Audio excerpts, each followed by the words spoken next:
Lisman, pertama untuk menanggapi bantahan dari Rocky Gerung sendiri tadi siang sudah berstatement nih mengenai apa yang telah dilakukan oleh berbagai kalangan. Gimana Bang? Baik, menanggapi pernyataan permintaan maaf dari Rocky Gerung, ya kita sebagai masyarakat Indonesia tentunya ya masih merasa kecewa dengan pernyataan Rocky Gerung tersebut, dan kita serahkan aja ke proses hukum yang hari ini sedang ditindaklanjuti oleh kepolisian.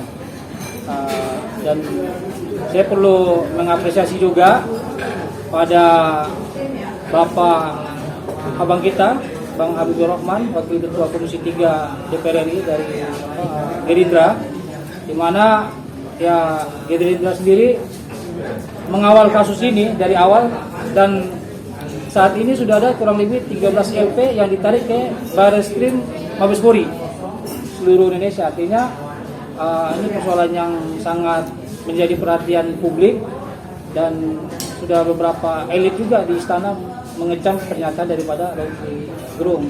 Permintaan maaf Rocky Gerung itu agak susah kita terima gitu, karena memang sudah terlalu sakit juga rakyat Indonesia dengan bahasa-bahasa atau diksi-diksi yang dia sampaikan selama ini.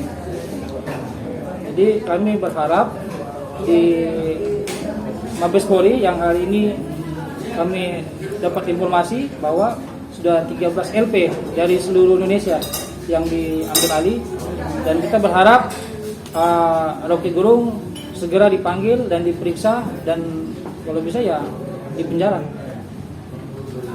13 LP itu laporannya apa Bang? Apa aja terkait sama semua ya? Hampir sama semua. Artinya LP yang pertama kali kan saya 31 Juli di Polda Metro Jaya.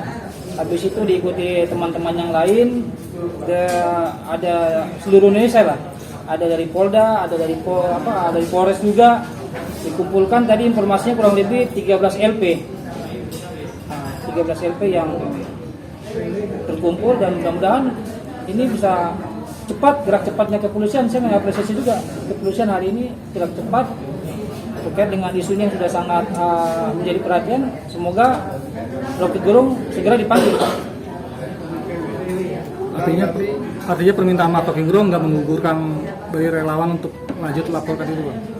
Dia menggugurkan, itu tetap proses hukum berjalan, karena kan rakyat Indonesia sudah marah gitu. Kami sebagai masyarakat ini kan bukan sekali aja dia bicara tentang menyerang pemerintahan, itu sudah berulang kali kan. Kemarin dengan bahasa dungu, habis ini dengan bahasa bajingan.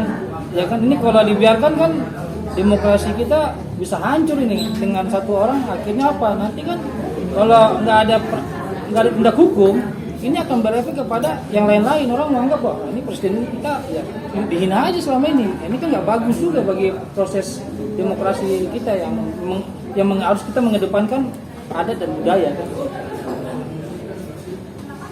Berarti laporannya lebih ke apa Bang? Karena kan Rocky sendiri bilang harus presiden sendiri yang melapor. Ya itu kan pendapat dia. Tapi kalau pendapat ahli kan ada pro kontra juga, ya kan? Ya kita serahkan aja semua nih kayak ahli bahasa, ahli komunikasi, ahli IT kan itu. Dan buktinya LP kita tiba pastinya kepolisian juga punya argumentasi tersendiri kan itu. Apalagi hari ini ada komentar dari kalau nggak salah di tim sus berpendapat bahwa tidak perlu Jokowi untuk melaporkan, ya kan? Bahkan ini disampaikan orang lain pun bisa melaporkan itu. Tanpa Jokowi melaporkan, rakyat pun bisa melaporkan terkait dengan undang-undang ITE tersebut, penyaluran informasi berita bohong dan yang bisa mengundang sara kan itu ke depan. Apalagi ada provokasi dengan ada agendanya tanggal 10 Agustus ini kan, pengerahan massa dan penutupan jalan tol itu. Ya. Jadi kita berharap ya kan kasus ini tuntas ya kan, dan bisa keadilan itu terwujud.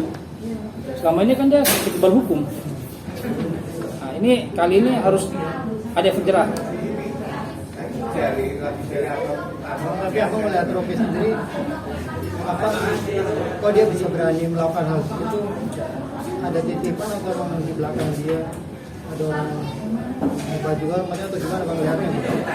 Kalau saya lihat beliau ini kita lihat sepertinya ada.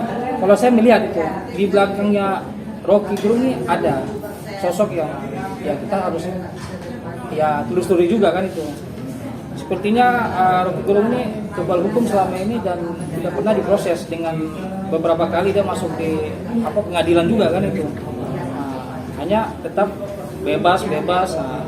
Mudah-mudahan kali ini karena banyak petinggi yang sudah turun gunung, ya kan, termasuk yang dari awal kan, dari wakil ketua Komisi 3 kan itu, DPR RI Bang Habibur Rahman dari Gerindra kan itu. Ini dari pertama kali dia kasus ini sampai sekarang nih, dia monitor terus. Gitu. Artinya kita berharap kasus ini harus tuntas, ya kan. Dan orang yang di belakang dia perlu diperiksa juga kalau emang diketahui. Ya kan, kita sama-sama mengawal kasusnya Rocky Gerung dan hampir semua lah pejabat di istana itu hampir mengecam sikapnya Rocky Gerung. Apalagi Muldoko sudah bicara kan dengan keras kan itu akan dan mengawal kasus hukum ini.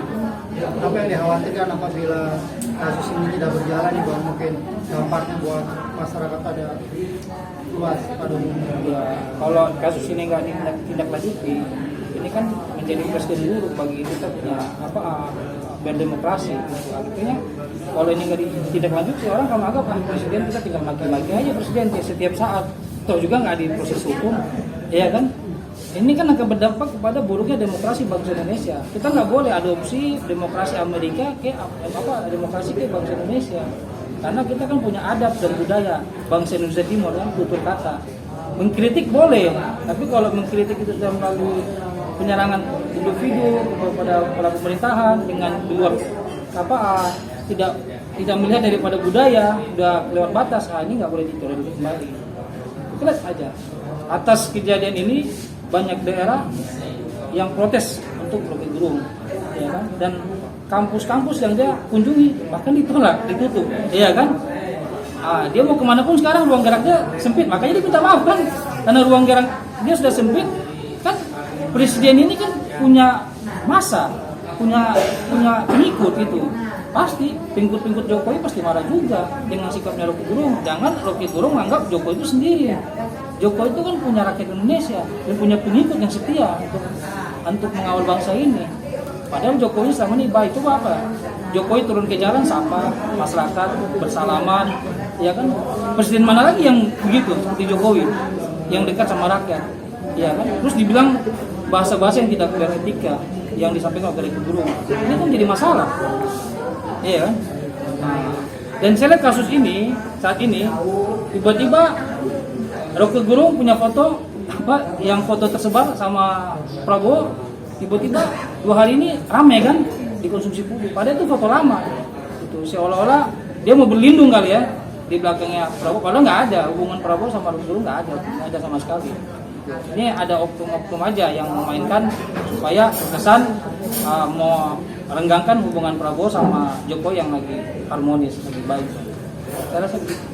Bang, kemarin kan sempat melihat nama Refli Harun juga, itu kita Bang. Ya, kalau masalah Refli Harun itu kan undang-undang ITE masuk ke dia karena dia yang punya YouTube, perangkat YouTube yang dia salurkan pertama kali kan lewat Refli Harun kan? Menyebarkan tadi. Iya, dia menyebarkan sampai terbacalah hampir 70.000 yang nonton dan banyak yang berkomentar. Jadi tiba-tiba paginya YouTube-nya di take down. Ini kan aneh gitu. Ini suatu keanehan, makanya kita minta kepolisian Republik Indonesia ya harusnya segera panggil Rocky Gerung dan Refli Harun, ya kan? Karena ini sanksi hukumnya 10 tahun, pasal berlaku semuanya yang masuk.